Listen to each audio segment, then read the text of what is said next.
Assalamualaikum warahmatullahi wabarakatuh. Saya Nadia Syahada merupakan pelajar dari Universiti Putra Malaysia akan berkongsi tentang penyelidikan saya berkaitan kesalahan bacaan murid disleksia berdasarkan teori sindrom disleksia.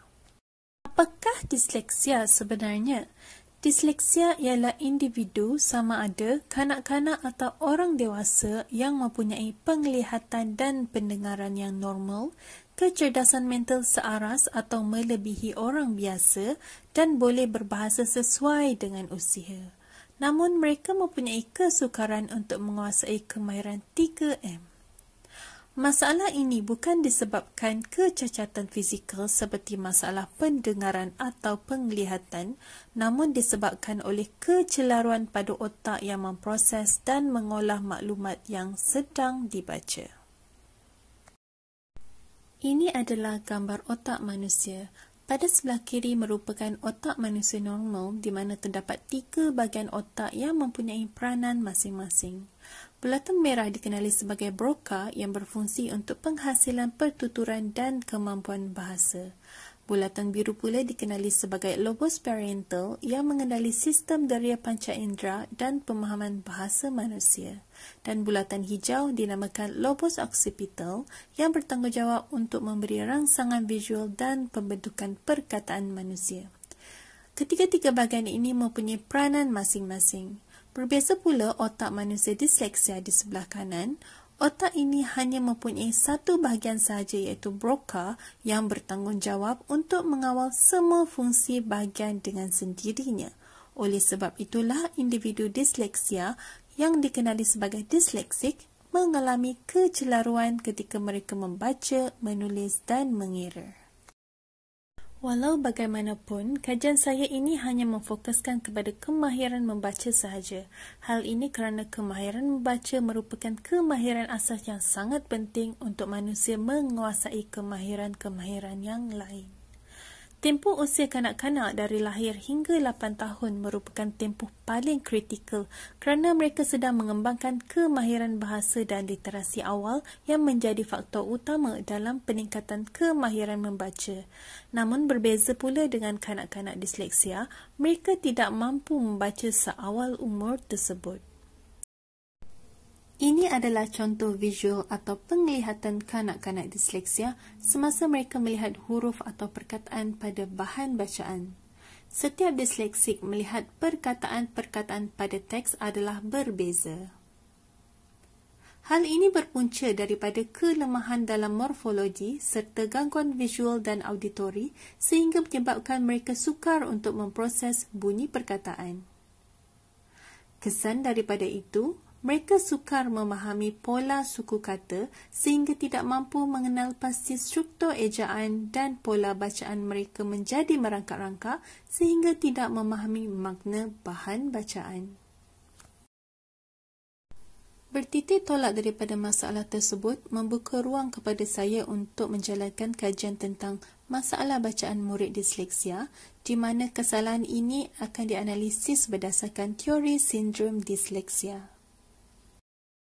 Sebelum itu, saya akan menceritakan sedikit tentang metodologi yang saya gunakan dalam kajian ini yang merangkumi subjek, lokasi, alat, kaedah, teori dan kajian rintis. Subjek kajian terdiri daripada 10 orang murid disleksia tahap sederhana berumur antara 6 hingga 16 tahun. Subjek kajian merupakan murid dari sebuah pusat disleksia di Kuala Lumpur iaitu Dyslexia Genius Malaysia di Taman Tun Dr. Ismail. Sebab saya memilih lokasi ini kerana di sini terdapat pakar disleksia dan guru-guru berpengalaman lebih 5 tahun. Subjek kajian dipilih berdasarkan 5 kriteria iaitu mereka mempunyai tahap penguasaan bahasa Melayu yang sama, mereka mempunyai pendedahan yang setara terhadap perkataan bahasa Melayu, mereka mengenali bentuk dan bunyi huruf, biasa dan tidak kekok dengan bahan bacaan bahasa Melayu dan boleh berkomunikasi dalam bahasa Melayu. Alat kajian pula ialah teks bacaan, iaitu perkataan dalam teks mengandungi 25 pola suku kata berdasarkan 3 kriteria. iaitu yang pertama ialah perkataan bermakna, yang kedua perkataan yang pernah dan biasa didengari oleh subjek kajian, dan yang ketiga perkataan yang difahami maksudnya oleh subjek kajian. Kaedah kajian pula ialah ujian bacaan di mana dilakukan sebanyak 5 sesi secara perseorangan. Kenapa 5 sesi? Hal ini bagi memastikan ketekalan corak suku kata yang dibaca. Sekiranya satu sesi sahaja, kebarangkalian mengesan kesilapan dalam bacaan adalah tidak tepat kerana subjek kajian membaca sesuatu perkataan dengan sebutan yang berlainan dalam satu-satu masa. Dalam kajian ini, saya menggunakan teori sindrom disleksia yang dipelopori oleh Levinson pada tahun 1994. Levinson menyenaraikan 7 jenis kesalahan bacaan yang dilakukan oleh disleksia, iaitu pengguguran, pemindahan, penyisipan, penggantian, pembalikan, pemeluapan, agakan atau suka-suka.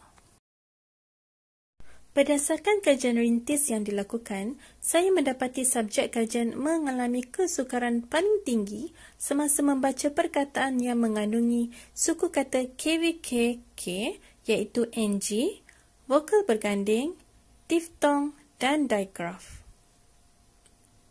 Dapatan kajian ini kemudiannya saya analisis menggunakan teori sindrom disleksia oleh Levinson. Analisis kajian mendapati semua subjek kajian menepati 6 ciri-ciri kesalahan tersebut kecuali kesalahan dari segi pemeluapan. Berikut merupakan contoh kesalahan bacaan yang dilakukan oleh subjek kajian. Yang pertama dari segi pengguguran. Subjek kajian telah menggugurkan huruf G pada perkataan longkang dan gugurkan huruf U pada perkataan limau.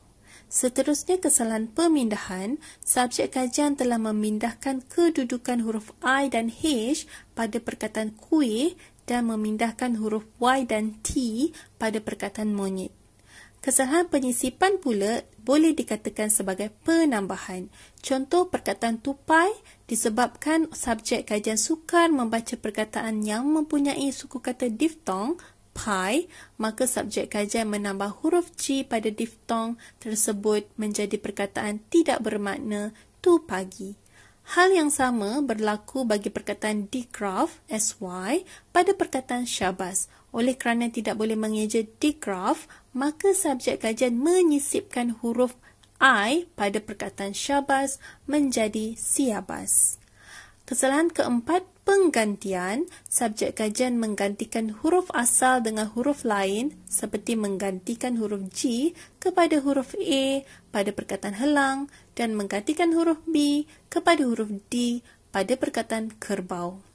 Bagi kesalahan pembalikan pula, subjek kajian menterbalikkan huruf-huruf yang mempunyai bentuk hampir sama seperti huruf U dan huruf N dalam perkataan pulau dan daun. Hal ini kerana mereka mengalami kekeliruan visual sehingga tidak dapat mengecam bentuk huruf sebenar. Dan kesalahan terakhir ialah agakan dan suka-suka.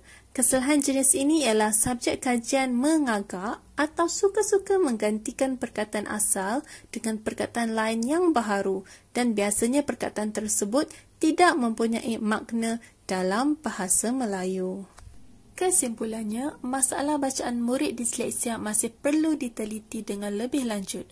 Oleh itu, ibu bapa dan guru boleh membangunkan intervisi secara efektif dalam meningkatkan keupayaan kemahiran membaca kanak-kanak disleksia.